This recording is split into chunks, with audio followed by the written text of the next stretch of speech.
Okay, so here we have my hands.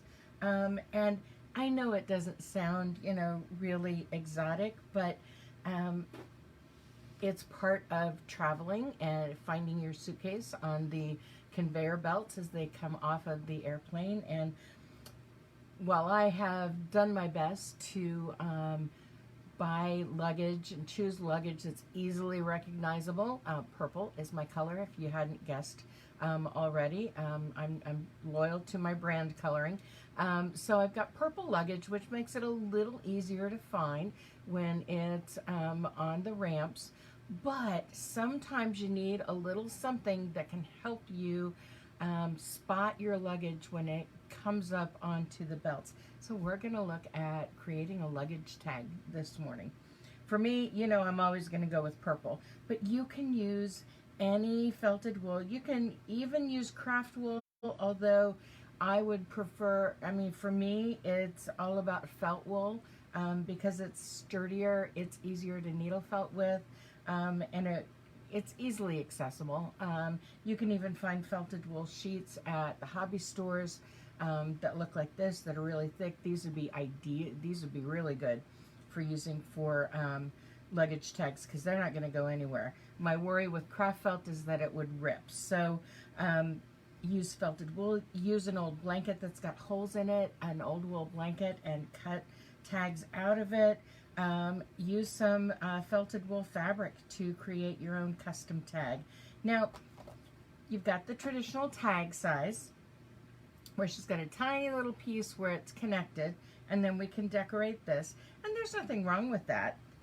I like the idea of something that I can wrap around my luggage handle so that it's going to be a little sturdier. And then we can either stitch this on. We could put extra holes in here and stitch this on so that it wouldn't go anywhere. And that way we'd have that nice little pop of color that would be coming through.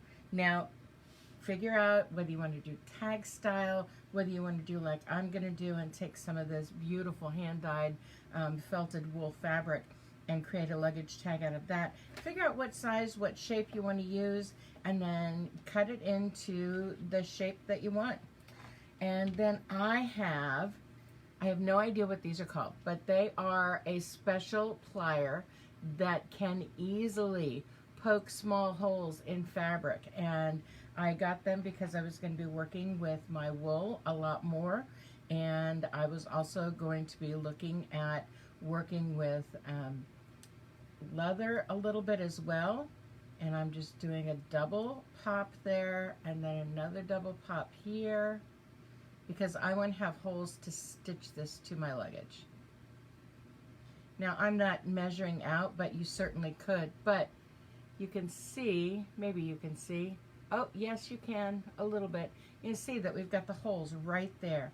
So what I'm going to do is, after I get this decorated, I'm going to take it and I'm going to line up those holes, and then I'm going to stitch all the way through there so that I have this loop of fabric that's, soft. It's not going to get in the way, and it will be an easy way for me to find my luggage. Now, could we leave it at that? Absolutely. We could leave it with just that colored piece of wool on there to help us find our luggage, but you know me, blinging it is even better. So I'm going to turn this on its side because I think that with this piece of chalk that I sharpened in my old-fashioned pencil sharpener that came with my house, I think it was a nice bonus, but my kids were, meh, it's an old-fashioned pencil sharpener. I like having it. I know exactly where I can sharpen a pencil. Boom, it's done. You could use a marker as well. This is a pretty fine felt tip marker.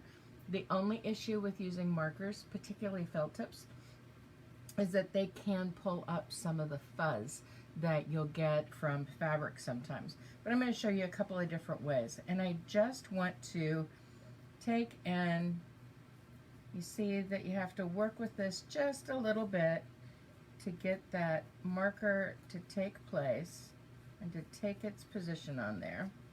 I'm just going to start with a version of my logo, my mark that I put on the back of paintings and on the back of any sculptures that I do. And it's just a W and with an A in the center.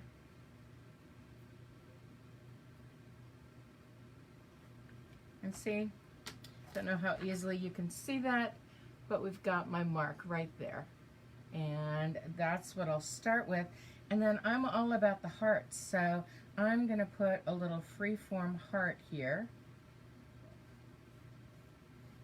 And again, you know, just work with your Sharpie marker, your felt tip marker, or your piece of chalk. And I'm just creating a nice little open shape.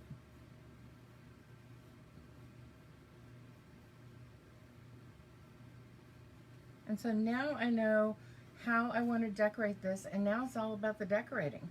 So I'm going to use a couple of different things. Sticking with my purple theme, I have a little purple pencil rubbing here in variegated shades, and I'm going to use that to fill in the heart. But for my mark here, the WA, I'm going to use some of this wool yarn that I have, because I think that it is going to give us a beautiful little variegation in there, and it'll show you that you don't have to have all these fancy wools to be able to work with needle felting. Now, of course, you know, we're sticking with our usual rules. Always know where your non-felting, non-stabbing hand is. Use your elbow instead of your wrist to help you move the needle up and down in the wool, and always come out of the fiber same direction you go into the fiber. I think I'm going to come at this from a different perspective. Now I'm just using my size 38 needle, and I want to get my outline of my heart over here so that I know where my shape is, and then I can fill in the center.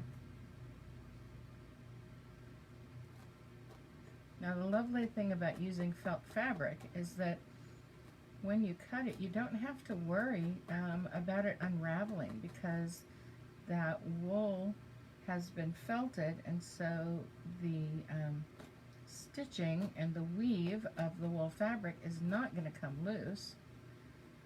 It's not going to ravel like your usual woven fabrics, because it's been felted, so those fibers are going to stick together even after you cut them into the shape that you want. I'm just finding my edge here, reinforcing it.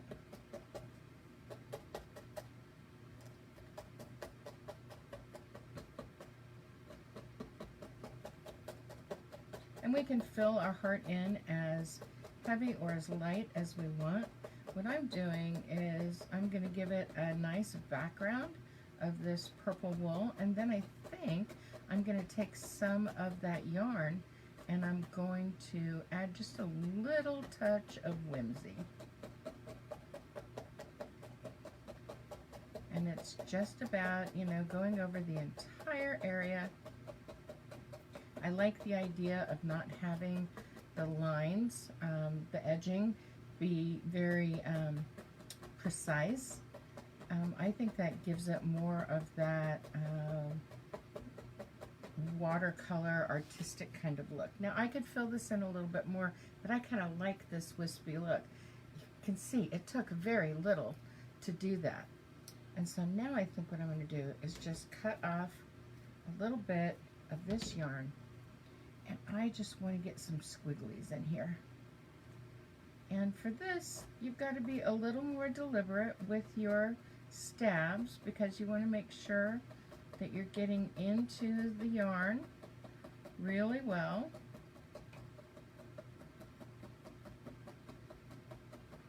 And just working it right along those lines there. And then I'm going to bring this in and give us another little swish here. It's just playing. Play with the color, play with the texture. Find something that makes you smile, brings you joy. The idea of traveling again brings me joy.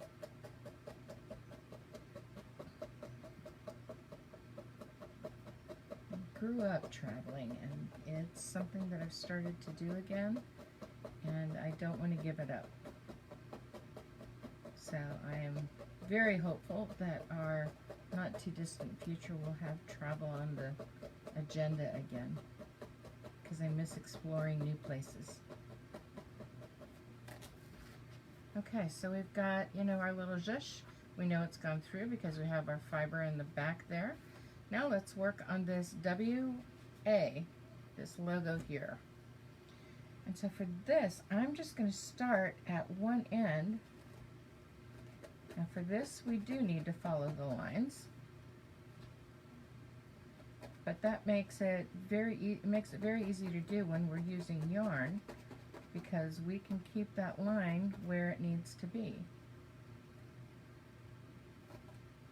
And it's about finding spots in the in-between where you can sort of tack it into place until you can go over the entire length.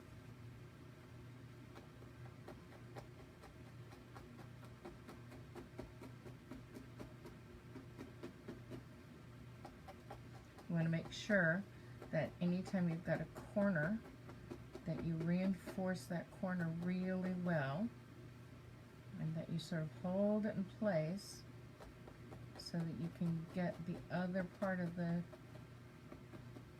corner nice and solid. And you can see we're already coming into being. This isn't going to take very long at all. Reinforce the corner a little bit more, and then pivot on down again. And work this edge so that it's nice and tight.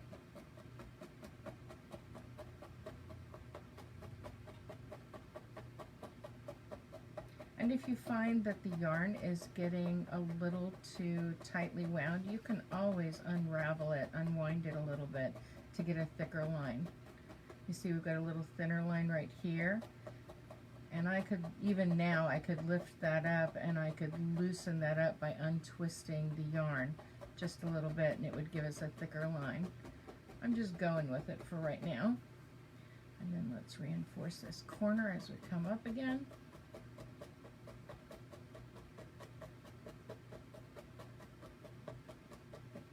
And if it gets too wide, same thing goes. You can take it and you can twist it a little thicker.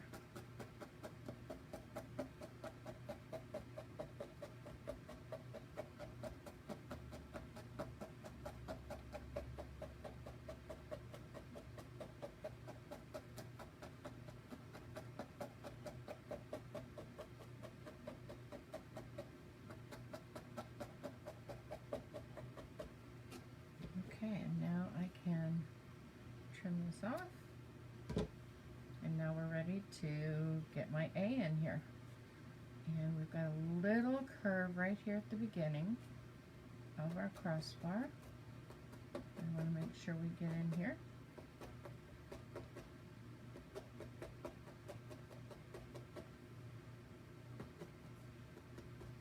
Tight little corner.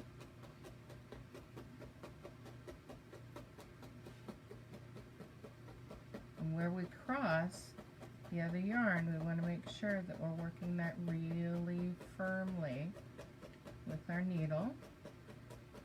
Now I'm using a 38 needle right now. I've got to look at my line. Okay, I'm getting a little bit off. There we go. And a 38 is what I would start with, but then I would go over this with a size 40 needle, and then I would even use a size 42 needle after that, just to make sure that I've got a solid connection between the yarn and the wool fabric here. I want to make sure that that yarn's not going to pop off. And the more I work it with a finer needle, the better it's going to connect. So I'm just going to trim right here and bring this corner around.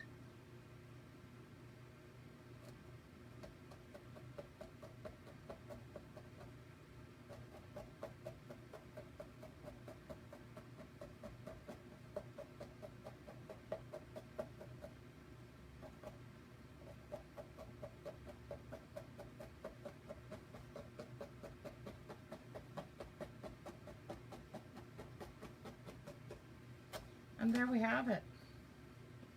Now I'm gonna, as I said, I'm gonna go over and I'm going to work this with a size 40 needle, and then I'll work it with a size 42 needle. And you can see, when we look at the back, you can see that it is nicely felted in because we've got a beautiful shadow of the design on the back side of this. But now, once I've gotten, see, and I've even got a piece here that I can show you, didn't connect quite as well as we want. So I'm going to go right in there and get that to connect a little better. But once I've gone over this with the two different size needles, the finer needles, to make sure that it's going to hold in steady, then I am ready to take it and stitch it by lining up the holes here. I got them somewhere in there. I'll find them. There they are. Lining up the holes, and then I'm just going to do a stitch back and forth, just a figure 8, okay?